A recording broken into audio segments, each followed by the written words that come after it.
Minsan kasi may hinahanap tayo yung mas precise point ng adjustment. Ito merong 1. Ito yung 0.5 niya. Para yan sa high speed. Kasi ang talbog nung single na adjustment, malalaki ang adjustment niyan. In between, may hinahanap na adjustment. Ito yun. HRIC, may pinagkaiba pala siya. Magkaiba ang bola nila sa stock. So ito yung bola ng stock, hindi pasok sa gulungan niya. Iba 12, yung iba 11. Ginawa namin ni Master ngayon. Naglagay kami ng wire dito na nandito na. Ngayon, pag nalobat ako, may battery akong dala, si-series ko na lang siya every time na malolobat ako. Pagkatapos ng dashcam at muffler installation, focus naman tayo sa suspension. Mahaba-habang ride ang tatakbuhin natin kaya dapat kondisyon ng ating mga suspension. Pero bago yan, pinaayos ko muna ang wirings ng ating X-Max. Dahil marami-rami na din tayong na-install na accessories dito at para rin makaiwas sa pagka-low bat ng ating motor. Tinatanggal natin yung lahat ng mga wire dito at iaayos natin dahil nung in-install ito, isa-isa. So, sabay-sabay na natin i-install at isang source, junction box na isusuksok natin lahat kung ano yung mga accessories na kailangan natin ilagay dito. Para at least isang salpakan lang, isang plug lang, para hindi ganun kagulo yung wiring natin.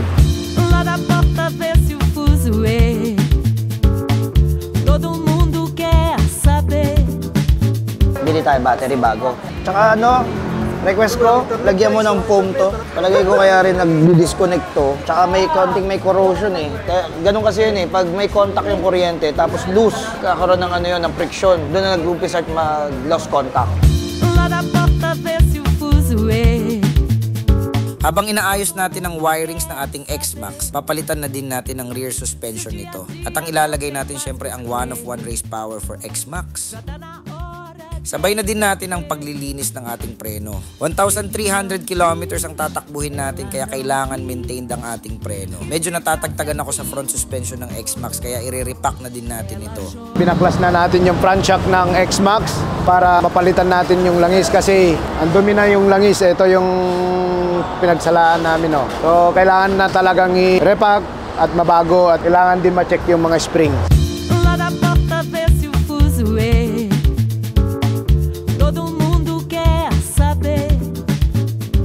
Ayun ang langis ng 5K para sa X-Max. So, palitan na natin to. Ang front suspension ng X-Max is parang Aerox lang din naman, basic. Pinagkaiba, mas malaki to, mas mataba, mas mahaba. Ayan, tara, explain ko sa inyo paano ginagamit to. Usually, yung nasanay kayo, isang compression lang. Ngayon, yung lalabas ng race power sa X-Max, dalawa. Minsan kasi may hinahanap tayo yung mas precise point ng adjustment. Ito merong 1. Ito yung 0.5 niya. Bakit kailangan ng 0.5? Para yan sa high speed. Kasi ang talbog nung single na adjustment, malalaki ang adjustment niyan. In between, may hinahanap na adjustment. Ito yun. Ba't kailangan mo ng high speed na adjustment? Kasi nga pag tumatakbo yung motor mo ng mabilis, i-play. So in between, naghahanap ng timpla yan para mas precise. Lalo na pag nasa performance level na. Ito yun. So hindi naman siya advisable na gamitin pang daily kasi masyado siyang high level. Pero kung naka-X-Max ka, naglo-long ride ka, ito yung sasuggest ko sa'yo. Mag-dual compression ka para mas kontrolado mo. Mas mabilis kasi talaga tong motor na to eh. Siyempre, nandun na rin yung rebound, di mawawala yan. So yan, incoming X-Max Race Power Shock. Dual compression, low speed, high speed. Pop Shock Attack, yan ang fork oil na gagamitin natin para dito sa ating X-Max. May dalawang kulay yan. Isang dilaw for daily use at ito namang pula for long ride na siyang gagamitin natin dahil lilibutin natin ang buong norte. Check din natin ang panggilid nitong X-Max. Mabuti na yung sigurado para hindi tayo magka-problema pag nasa biyahe na tayo. So alright mga C1 Nation, X-Max pa rin tayo. So HRIC, may pinagkaiba pala siya. Magkaiba ang bola nila sa stock. So ito yung bola ng stock, hindi pasok sa gulungan niya. Iba 12, yung iba 11.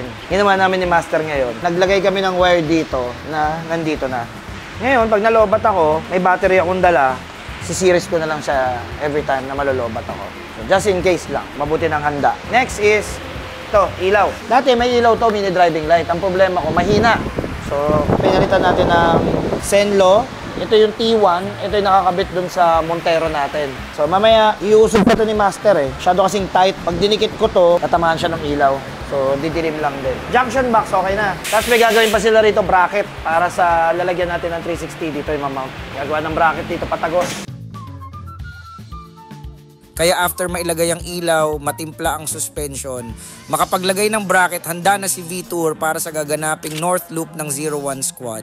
Kaya sa mga taga-norte, magkita-kita tayo dyan dahil kayo naman ang magiging number 1. Sige bomba, di lang ang malakas. Sige bomba, di lang ang malakas. Sige bomba, di lang ang malakas. Kahit para na sa kontrabida, ito palabas. Sige bomba.